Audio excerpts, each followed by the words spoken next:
I'm going to ask that we all bow our heads in prayer. Just start rattling off all the bad things I've done till you get tired of hearing about it, or what? I'm going to talk to you about the judge of the fatherless. I'm sure he doesn't mean to be so difficult, Mrs. Cleaver. It's just that he's at the age where he doesn't realize how important it is to keep a promise. Which Bible stories you want to hear? It's just a Sunday school. Thanks, Dad.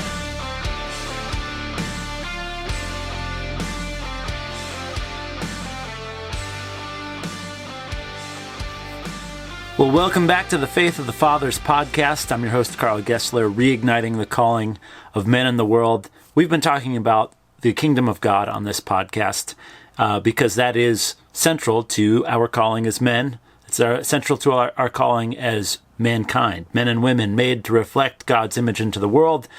And, you know, the Apostle Paul is all about that because that's what the gospel is about. It's about the good news that God has established his kingdom on earth as it is in heaven through Jesus, and that Jesus has called us then to be his vice-regents in the world, as he said to his followers at his ascension, "As the Father sent me into the world, so I send you, receive the Holy Spirit."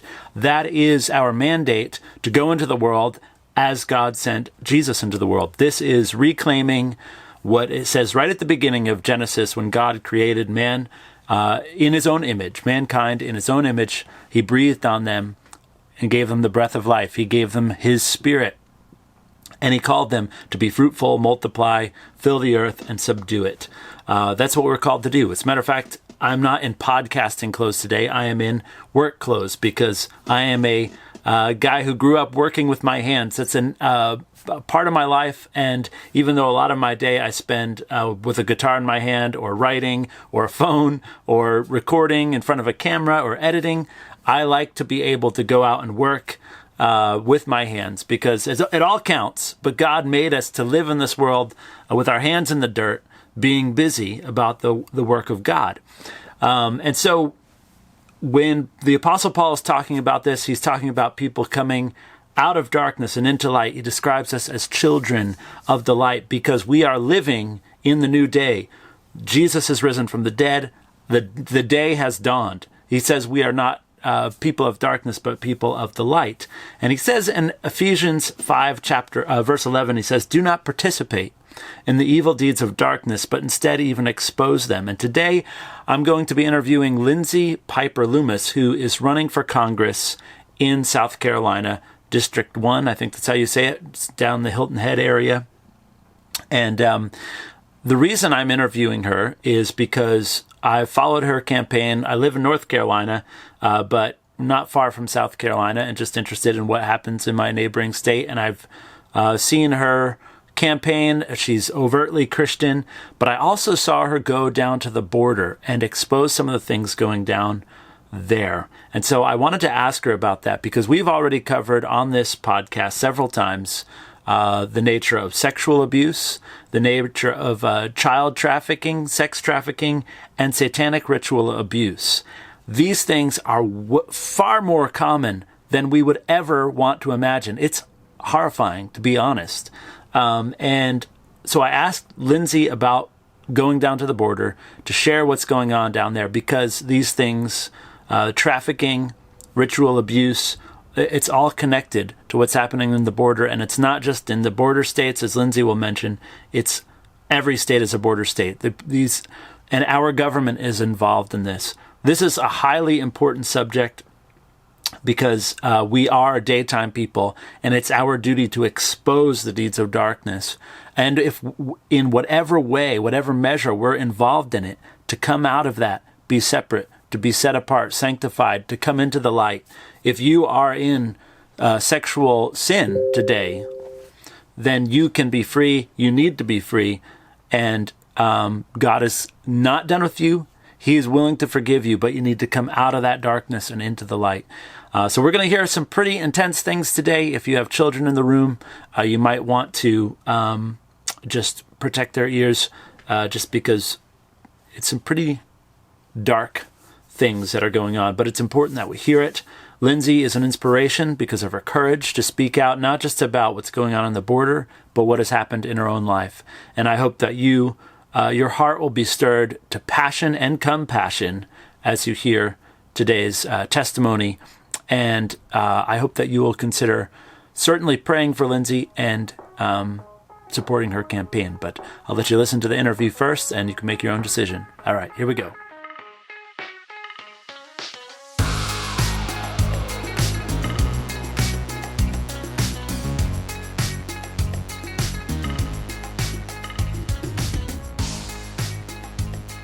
I just want to start off on a good note, though, before we go nosediving.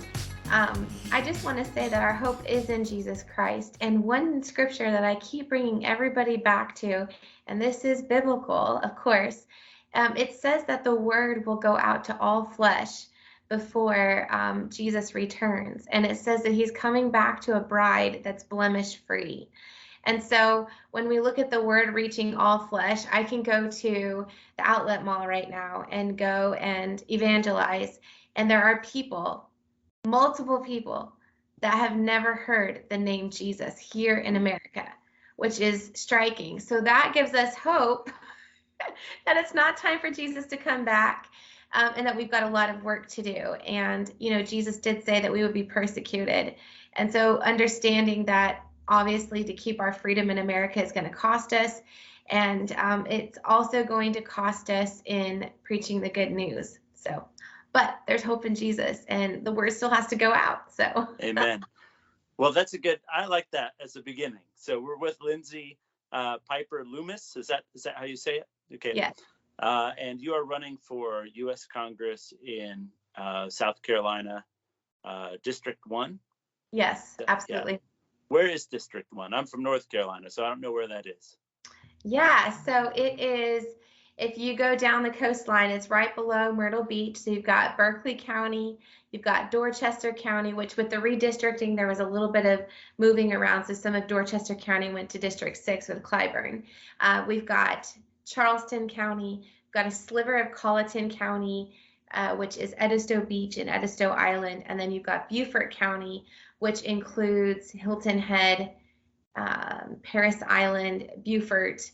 And I believe in the redistricting, there is just a small little sliver of Jasper County. Now, I need to clarify that to make sure, but it looks like in the new lines, which it's still right up there where I've been, meeting with people and talking with people. But I just thought that was interesting. So it's changed quite a bit. Those are, you mentioned many places dear to my heart, as my family has taken many family vacations down in that area to Hilton Head, and now Pawleys Island is one of my favorites. So, I love Pawleys Island. Yeah.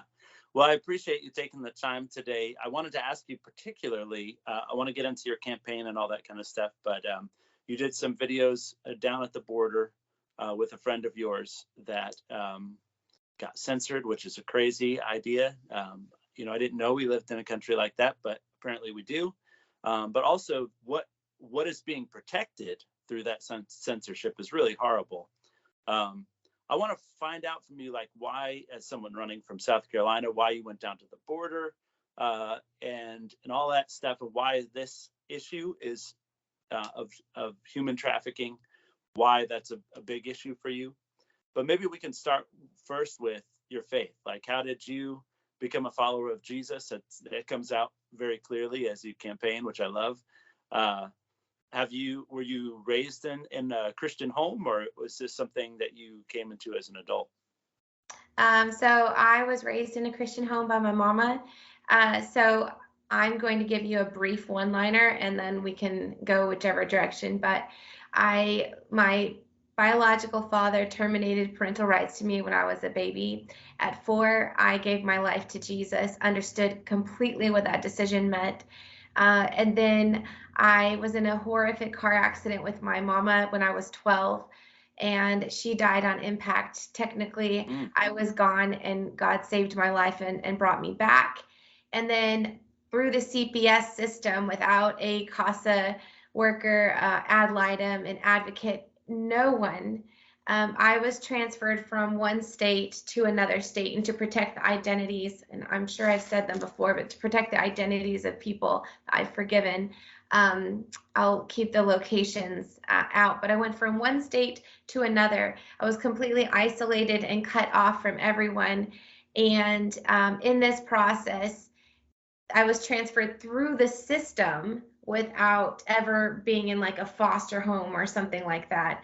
And I didn't understand until years later that that was considered trafficking. It wasn't just, okay, well, who can she go live with that is left? Because my mom's, all of her wishes were completely done away with. The resources to provide for my care were wasted and, just gone.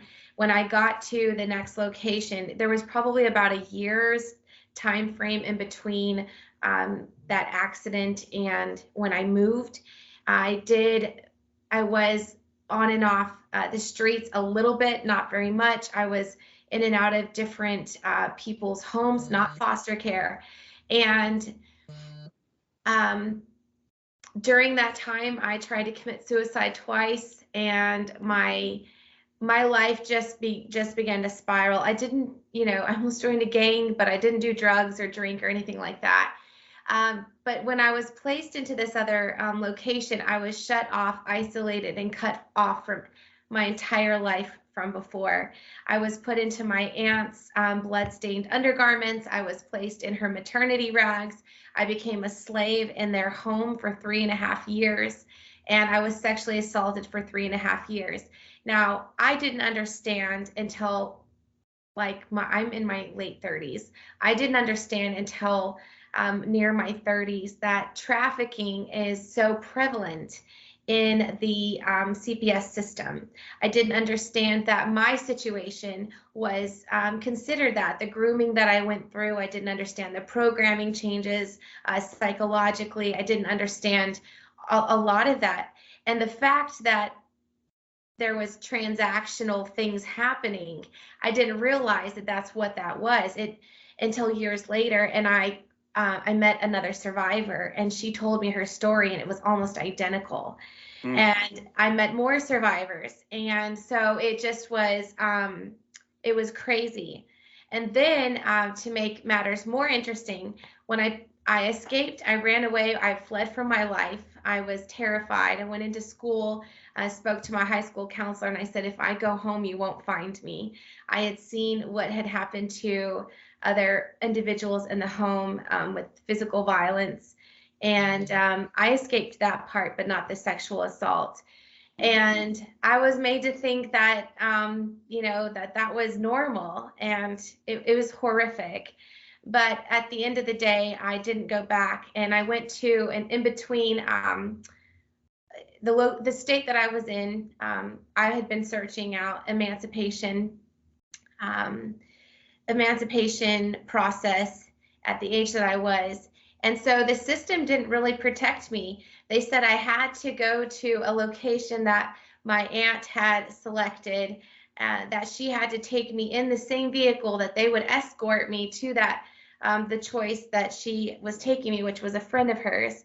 Her friend was pregnant and was not able to hold on to me for more than a few days, but she went and she purchased me.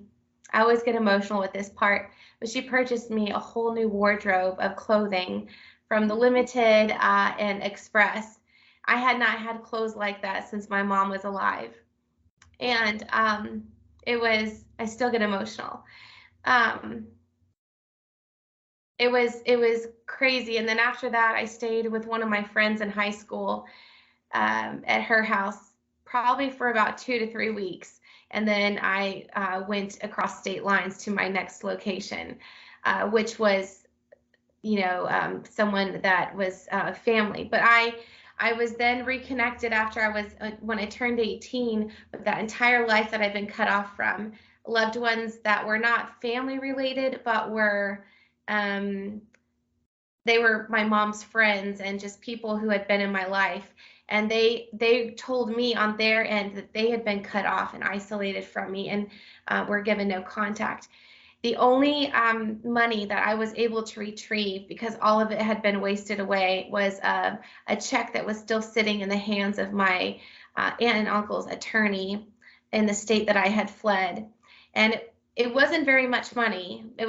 For me, it was $4,500 roughly. It was shares that had been sold from a trucking company. and from our family that were the shares would have belonged to my mom. I was her only child, so those were my shares. But what's interesting is that one of the last names from that company, I just found out this year, ties to the Revolutionary War, to Thomas Jefferson as my cousin. So look how God redeemed something, and he wrote the Declaration of Independence. And so now years later, how God redeemed my bloodline and my family lineage. So, you know, throughout that process of my childhood, I was adopted twice against my wishes. I was all of the resources, everything that I had was completely done away with. But the one thing I held on to until last year was my mother's Bible I had for over 20 years. And the Lord told me to give it back to my mom's family, to my aunt. And I had forgiven them, but I mailed it to her and just told her that, you know, I thought that this is something that would help her. And so my whole family on my mom's side had a long history of dysfunctional abuse and just horrible SRA, it just really bad stuff. And there's a lot more to that. But basically, I forgave them, but they cut off all connection with me. I was a child, and it's crazy. But I decided to forgive, because what does the word say? It says that we can't be forgiven unless we forgive, right? So, although my life is the Lord's, there was a long history of anemia, or excuse, not anemia. I was bulimic, and anorexic, and I also fought, you know, suicidal ideations. I was trying to get, you know, go anywhere where I could get healing, and sometimes it would say Christian healing, but it ended up being some New Age stuff, and that just made matters worse. Of course, I walked away from all of that once I figured out what was going on, and here we are today. I'm married for almost 16 and a half years, combat veteran. We have 2 girls, and one's graduated, one's about to, well, she's got a couple years left of high school, and she's homeschooled. Nice. It was breaking up for a minute. You said 16 and a half years? That's awesome. That's about how long my wife and I have been married. Close. You're ahead of us, but not by much. You know, like, I came from a great homeschool family. My wife did too. And I was not sheltered in the sense that my dad talked to me about stuff. I knew about stuff in the world, but like, even your story just now blows me away, because I didn't know all that about you. I did pick up that you had, you know, there was abuse in the past, but not to that level, not to that intensity. And I was on a college campus in Georgia yesterday for we do these pro-life events, and they're really great because they bring the arguments right to a head immediately, and we really talk about the facts. But one of the things that stuck out to me is several kids that brought up the foster system and CPS, and both of them were like, they were angry at us for being there, but they both kind of gave away in their talk that they had been abused in those systems. And yeah, just with you sharing your story, I'm like, it's still blowing my mind at how prevalent this is. And so I guess is it personal then? It's just going to the border. I mean, obviously the border is much more than personal, but you went down to the border. What was the motivation behind that and the thinking behind that? Well, number one, every state is a border state. And our government participates in the transference of children, families, into slavery, helping to put money into NGOs like Catholic Charities, which is a huge adoption program, Methodist Charities, Lutheran Charities.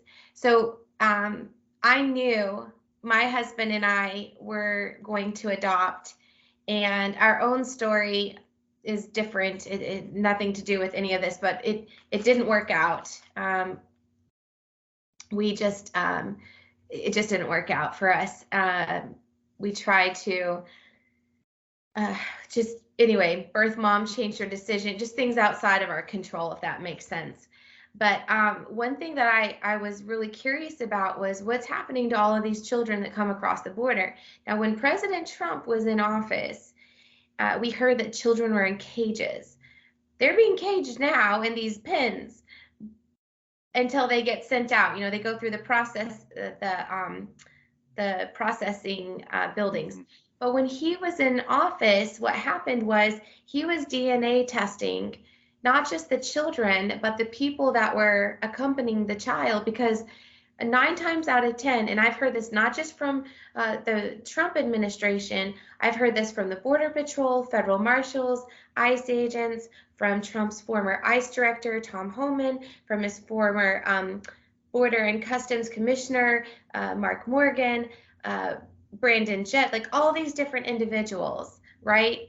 That, these children were being DNA tested because when they come across, they're not coming across with their parents.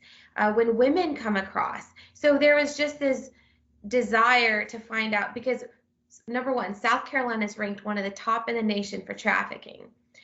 You've got multiple different entities associated with different nations trafficking children, depending on what part of the state you're in. And it's horrific. From one country, the women are brought over here illegally, but they won't say anything once they get into the prostitution places in a particular area, because their lives are on the line, and so is their families back in their country. Then you've got the cartel, and it used to be when Trump was in office. Now, I don't understand the whole complete dynamic, but there was a lot less, obviously, fighting over the territory for America, whereas now it's free for all. So you've got more people fighting for power on the cartel side and on that over the territory in America. So you've got an increase in MS-13. You've got a lot of different other entities taking up the trafficking enterprises. It is probably the most profitable criminal enterprise globally. And so, you've got the drug overdoses of fentanyl, you've got all of these things. So I understand that this is not just in the CPS system. This isn't just it's all intermingled. And I wanted to know what was going on. How are these individuals getting funding? Who's getting paid to sit silent or to brush it underneath the rug? And why aren't we doing anything about this? And I mean, I had so many questions. And so I reached out to my friend who spent now over a year at the border, different parts of the border. And I said, look, how many days can I come spend out at the border with you? She's like, as long as you want. And I said, well, I can't stay out for too long. So I was out in Arizona for 6 days last year. And I also was in McAllen recently and Houston area for 5 days this year. So I went out there last year and I met several individuals. I went to different parts. I went with Border Patrol. I was with ICE agents. I was with all different types of people. And I saw the rape trees where women are raped. And if they fight being raped, they're murdered. And if they're expected, this is a part of their payment process to get across the border. And they're given a morning after pill in their package. And then they're told, if you fight this, you'll be murdered. And so after they're raped, the cartel proudly hang their undergarments on a tree as a trophy to say, look at what I did. With children, they drug the children with Dramamine and they traffic them. The children are labeled Some are branded, some are wearing a bracelet, some are tattooed. Even the people moving the on behalf of the cartel, like some of the employees of the Catholic Charities, they will have some type of identifier on them that only the cartel and people that know what to look for, like the Border Patrol and these agents, they'll be marked according to who they're trafficking, where they're going, what they're doing. So we know that children's organs have been harvested. They're tattooed and identified or marked or whatever, depending on where they're at, what location, according to how they're going to be trafficked: organs, sex, drug, and human trafficking. The same thing, they're raped, diapers are hung on a tree. So I expose the rape trees. I also have video footage of the gates being wide open. I have footage of the children's lingerie hanging up in storefronts on American soil by a port of entry, and this is in Arizona.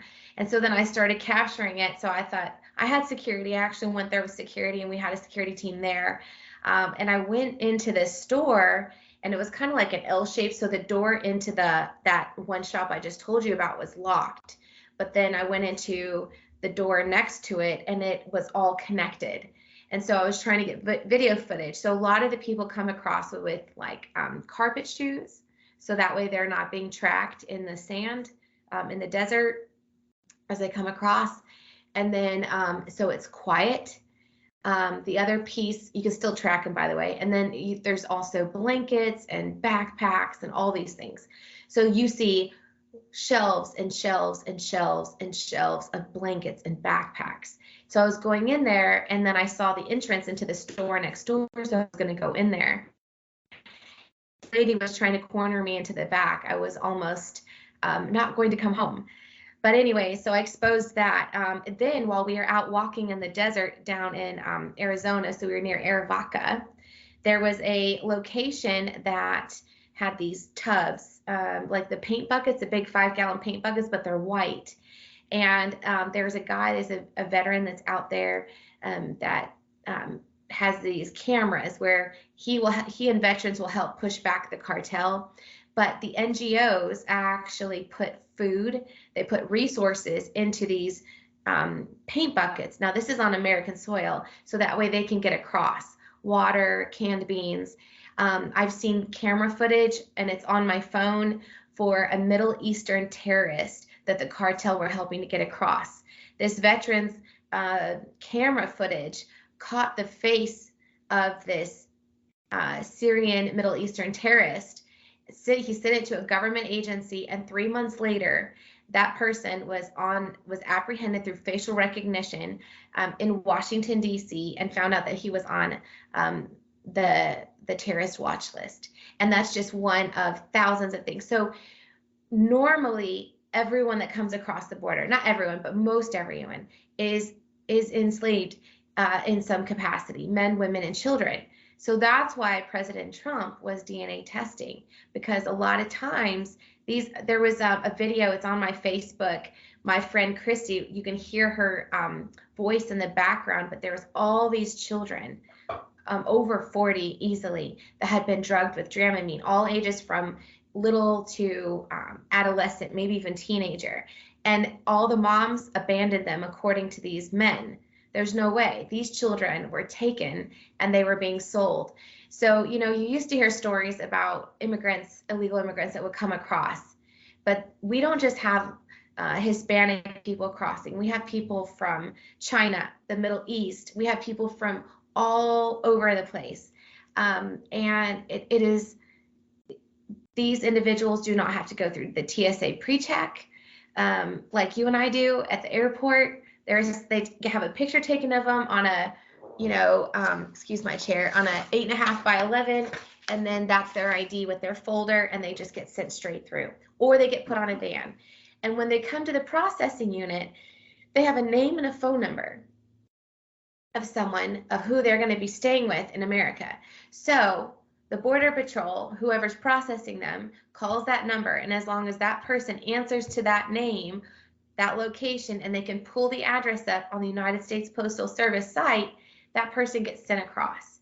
And where they're normally going to stay, 9 times out of 10, is what they call a rental house.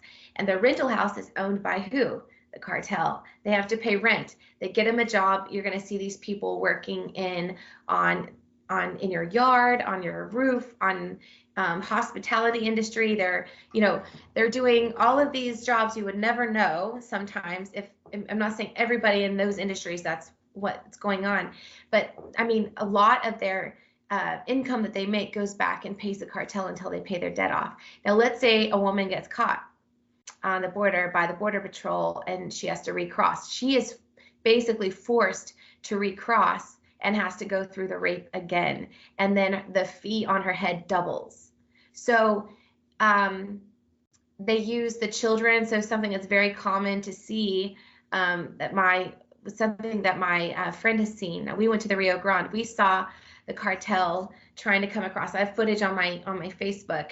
This guy, his back end was showing a little bit, but trying to get across, and then they saw that we were coming, so they turned the boat around and started going back over. And there was all this hustle over here, but now there's already something else happening down here, because this is where all the Border Patrol are. So now they're going to try another thing to get drugs across over here. Another thing that they've seen is a baby that is killed. The contents of the child are, the organs, everything are scraped out, and the baby's packed with drugs and is used to cross the border over and over until the baby's body has decayed. And then you find this baby beheaded or floating down the river, the Rio Grande. It's horrific. My friend has seen a lot. I've seen not near as much as she has. And so then how does this all tie in? Well, because the busloads are coming into every state.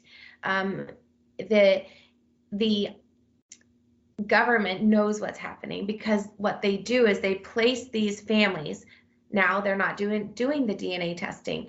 So they're placing these families that are not connected more times than not. And if a family comes across the border, where do they place them? Catholic Charities. Some of these children we know have been put into foster homes. We know that I saw numbers, so I don't want to misquote, but there was easily over 1,000 children that have gone missing. I think it's over 5,000. It's probably significantly more than that since last year. And it's horrific. And so why are our leaders not doing anything about this? I mean, this is just one way, and they're using our government systems to transport, to pay. I mean, we are literally funding these enterprises. So the only way to get rid of this is to go in and take the root out, which is the funding, the money, and to locate what's going on.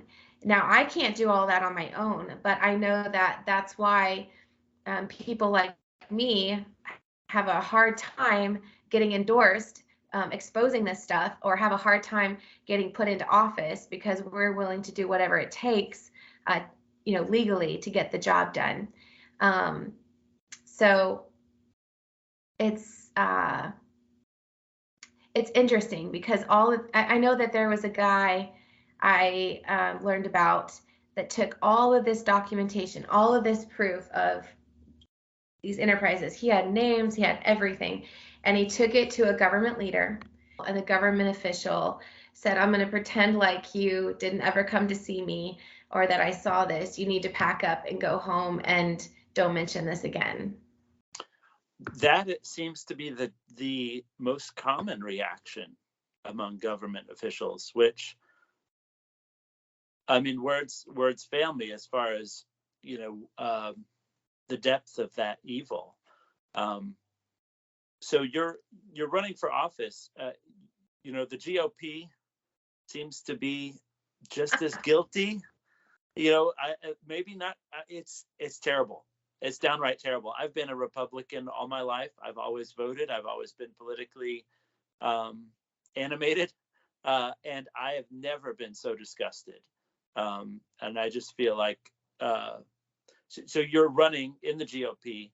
Mm-hmm. What is that like? Because I imagine some of the people you're talking about, maybe this person that said, I'm going to pretend like I never saw you. A lot of these people are in the GOP that are reacting that way. How are they reacting to you as more of a grassroots person? Well, I think when I started, it was they didn't take me seriously. Now we have a lot of people in the GOP in South Carolina, members. I would say, I'm not going to say leadership. There are some in leadership that are amazing. When I say leadership, I'm saying people that might sit on as one of the vice chairs or something. People that might do like events, or might do membership, or might, like they might not be running the whole show, but they are not corrupt, right? And but as a whole, the pushback has been really interesting, depending on the dynamics. Because if you know, in our state, we have had the craziest fiasco across the state. I don't even want to get into all the ins and outs of that, because that just takes us down many different rabbit holes. But what I will say is, we have had such division in our party, because one group hates this group because this group did this, and then this group hates this group because they're acting, because they're establishment, and then this group over here outside of it is trying to bring some sort of unity, but then they're hated because they're an outside. It's just like all these different factions, and I do mean factions. And the party, for me, has been really frustrating. I have my own opinion, but that does not matter.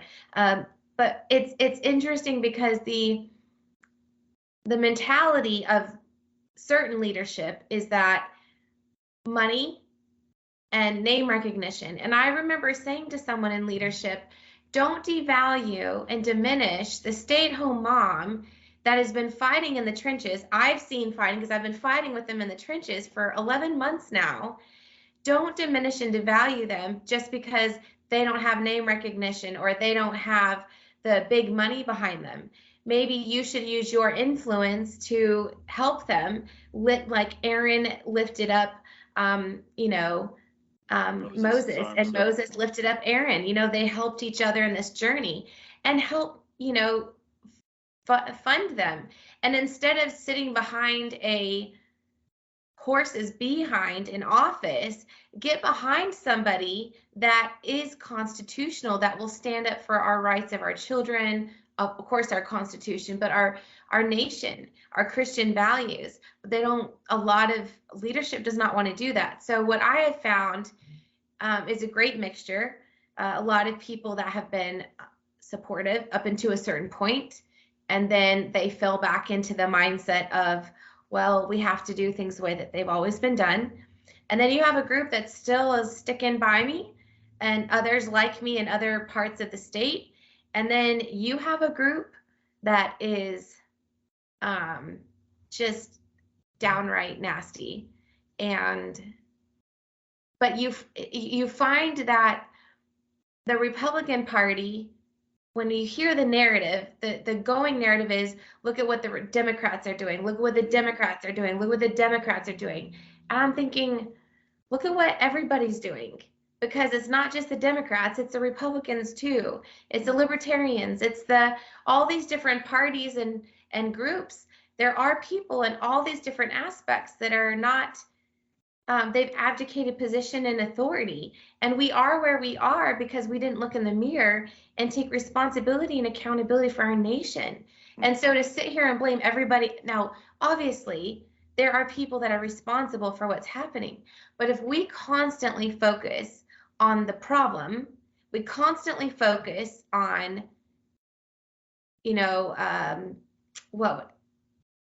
Debbie Downer type moments, we constantly focus on these horrible things rather than embracing who we are as Americans. We are solutions. We hold the power if we choose to, and we can solve what's happening. We don't need to wait until an election to get someone to fix it, because then what is that? That's large government thinking. You listen to the candidates in my race, they talk all about themselves and about why they're the best fit because they're problem solvers or they can do this when they get to Washington. But the deal is that that's large government mentality.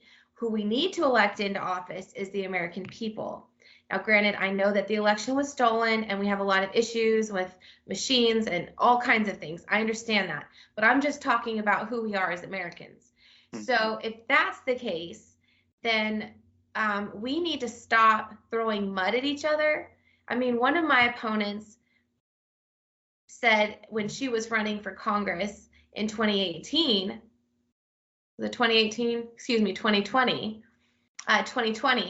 Nancy Mace said that, you know, we don't need to have all the mudslinging. She was referring to Joe Cunningham, all the disinformation and misinformation, and she's already started releasing garbage.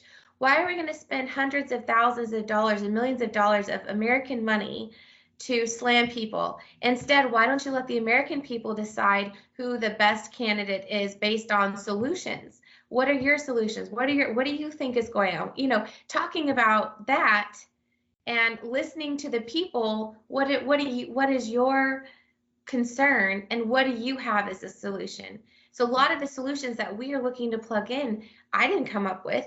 It was the people in this district, in the state, and in the nation. People I've been working with on, you know, the border and all these different issues. The other piece of it, excuse my chair, is that when I look at how the GOP will prop up somebody. So you look at our state, Nancy Mace was endorsed by Nikki Haley the day before Katie Arrington announced her race, announced her run, right? This was about a month ago. Then Katie Arrington announces, and 2 days later, 3 days later, President Trump announces his endorsement of her. And then not too long after that, Mulvaney, former chief of staff, I think he was, for President Trump, announced his support for Nancy Mace. So now there's this line drawn, an even further divide. If the other division wasn't enough, and they're saying we have to do everything we can to get behind one candidate, and now they've got two split, and then I have people saying to me, well, you need to coalesce and get behind one of these people. And I'm thinking, but that's not America. To allow money, power, fame, name, pomp, and circumstance to determine the outcome of an election, these are the choices we're giving you. Now choose between these two. Mm-hmm. How do you feel as an American? That's not a choice. Yeah. Bad. I'm not saying that the people are bad, but their voting records and their alignment on constitutional Christian values stinks. So partially. So I have to go back and say, look, isn't America about selecting the best candidate that most closely aligns constitutionally in our Christian values? Yes. And so I was asked to get out of the race based on coalescing behind one person. And then I was pushed because, well, you don't have enough name recognition. You don't have enough money behind you. And I said, is that what this all boils down to? Because it would have, if just one of the people in any of these endorsements would have said, we're going to come in and help support you. You've been working for 11 months. Or maybe one of these other candidates, and started just the GOP really just saying, okay, we're not going to choose anybody. We're just going to, push all the candidates out and let them decide. But at the same time, not getting these other individuals not getting behind people just because of the usual old political associations. Yeah. I mean, the atmosphere of suspicion everywhere is enormously thick. And personally, if the GOP likes somebody, I don't like them. That's kind of where I am now, because I'm like, I just don't trust. I just don't trust the system at all. Yeah, I will say we do have some great people inside the GOP. People that have maybe recently joined, or people that have their eyes opened, whether it's recently or it's been a little bit of time. And they're doing what they can to fight the system. But we have to remember that, they can't do it alone. And so we can't really write off everything as far as the party system goes, because biblically speaking, Jesus didn't go down and tear down all the tabernacles. He didn't go down and tear down everyone's churches. He went in, and as I'm going to use a different term, but as a barometer, he changed the temperature in the room. He set the temperature, right? He changed the atmosphere everywhere he went. Not trying to be all mystical, but that's the truth. And the Sadducees and Pharisees would give him, havoc, and he'd be like, okay, fine. You don't want to receive me. That's fine. But I'm going to go. He still has the greatest grassroots movement we've ever seen, and it's still active today. And it was all based on connection and relationship. That's why people are so terrified of campaigns like mine and other grassroots campaigns. Look at Trump's. His was grassroots, and it spread. Yeah.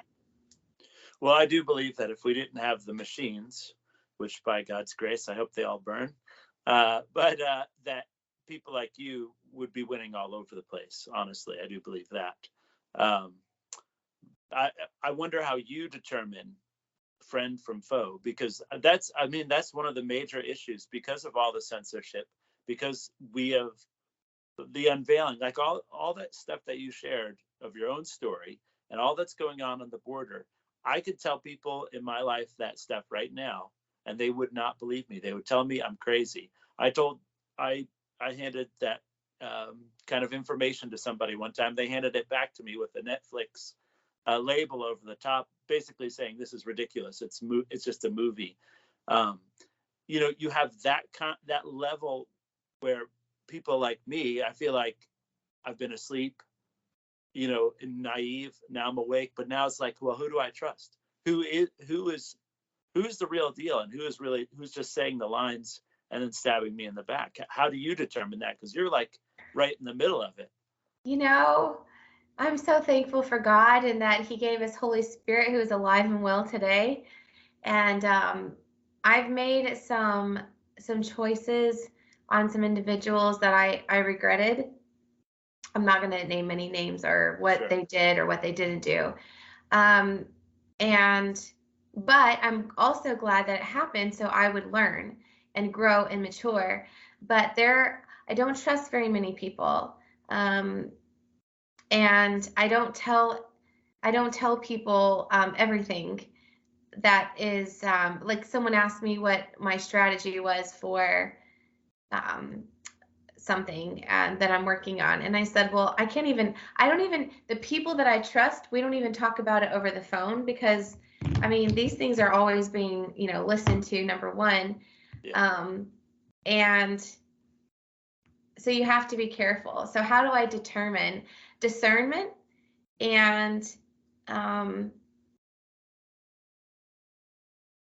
the ones that there are individuals who have trusted me and have told me strategy of what they're doing, and even though I'm not aligning with them or partnering with them in their journey, I won't say anything. It's nothing illegal. It's just how they choose to solve problems for things that we're facing.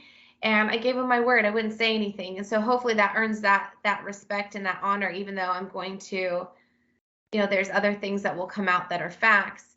I won't. I think it's a matter of who acts like a statesman. Look at the fruit.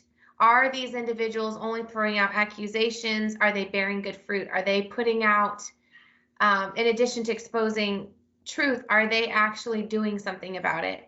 Because for everything that we complain about, we need to have a call to action. If we're going to complain about something, we need to have a way to solve it. And we may not know how to solve it. So then we get a group together and we figure out how to solve the problem. But I look at people and their fruit. Are they bearing good fruit? Or are they just rotten tomatoes? And what is their agenda? So what's interesting is that when you get into this type of journey, there are people that have aligned with this campaign and are working really hard. We have homeschool mamas that staff this campaign, and we have all kinds of people. We need more, by the way.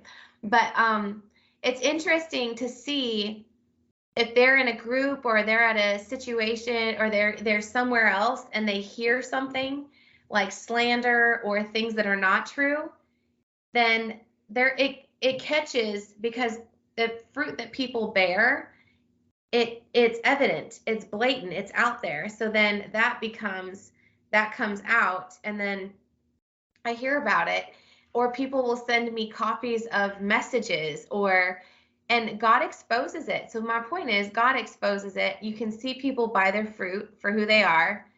And yeah, I mean, we've all made mistakes, obviously. It sounds like that's what I'm hearing you not say, but say is that you have to be able to make mistakes too. I've made mistakes in my life. We all have. I mean, I've not ever been arrested or anything like that, but I'm not dissing people who have. Right. But I've made some alignments that I regretted, and it wasn't the agenda of the person, but it was their motivation or their intent behind aligning with me. And Sure. Had I known up front, I would never have aligned with that person. Yeah. Or whatever it was that they were doing, if it was a project. Yeah. But that's how we grow. It is. And if you're afraid of making mistakes, you don't grow. That's Right. a fact. Well, Lindsay, thank you. I know you have, because you're campaigning, you probably have a lot of things to do, but I want to thank you for sharing your own story, and and for being willing to pursue the stuff that you are, because it's really, my podcast is aimed at men, and you are doing stuff that men ought to be engaged in. To me, that is one of our primary calls as men, to be defenders. So I appreciate you being courageous and exposing those things. What is the most encouraging thing someone can do for you or say to you in this process? Like what gives you wings? Honestly, there's a few things. Number one, when people like yourself open up your influence or your sphere of influence and say, I want to share this story with you, because then that gets the word out. It helps other grassroots individuals be able to share what they're doing, not just what they're saying, but what are they doing. You've seen that fruit, obviously. Second, donating to the campaign. A lot of grassroots campaigns, it's not just about going to vote. It's actually, so this campaign, we've had call to action the whole time. So we haven't just been investing in, campaign. Yes, everything's campaign related, but it has to be. But it's been things that have a purpose and have a call to action and is a we the people thing. And then the third thing is prayers. That's probably the most important thing. So one, spreading the word. Two, subscribing to the newsletters, going to the website, lynzsc.com, making a donation, whatever anyone can donate, because we've been able to partner with some people, not just locally, but across the nation on exposing things. And then third is prayers, and that should be number one. Yeah. Well, we will be praying for you, because we'd love to see you win down there in South Carolina. And I'll have information, links to your campaign and stuff in the show notes. So thank you for that. Great. Well, thank you so much.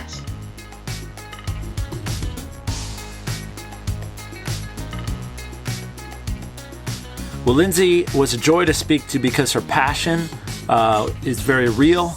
Her faith is very real, and we actually continued talking after the podcast just because I wanted to pick her brain about how she got healed, because that's a big part of what I'm trying to do, is be part of the solution. It's one thing to point out darkness, and as Lindsay rightly pointed out, there's no real reason to point out the things that are evil or things that are wrong unless you have a solution. And we do have the solution. We need to pray for God's grace that we can be in government, that Lindsay would win, so we can punish evil doing, as Paul says in Romans. That's the role of the government, is to punish evildoers and to protect the innocent. And also, we don't have to wait for this part. We don't have to wait to be in power to do this, but we need to be ministering to the survivors of this awful injustice. And we also need to remember that those who are committing these heinous crimes, oftentimes were victims of abuse themselves. And even if they weren't, God is a God of redemption, and all the punishment for sin was placed on Jesus. He has paid for the most heinous crimes in the world with his own blood. He shed his blood on the cross so that every one of us, no matter how evil we have been, no matter what we have participated in, if you are living and breathing, you are redeemable. God sees you as valuable because he has already paid for your sins. He has the moral capital to do that. He can take away the punishment that you deserve. And so there's hope for everybody in this situation, whether you are a part of the cartel, if you are a survivor, if you are on the sidelines. There's something for you to do. There's a way for you to be healed. There's a way for everything that's wrong to be made right.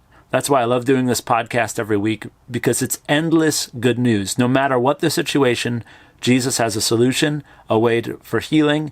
As he's promised in his word, he's going to wipe away every tear from our faces. And the good news of the gospel is that he's beginning to do that right now. There's no pain that you're experiencing right now that he cannot relieve. There's no injury that he cannot heal. So take your burdens, your passion, your weeping to Jesus.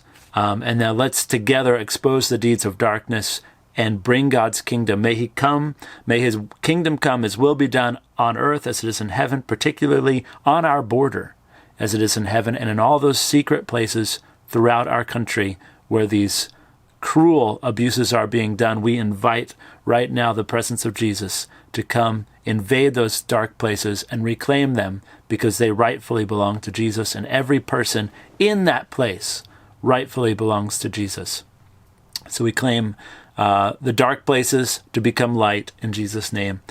All right, thanks for listening to today's podcast. Check out the show notes so you can support Lynz and follow her ministry. She has her own Telegram channel as well. You can follow her campaign there.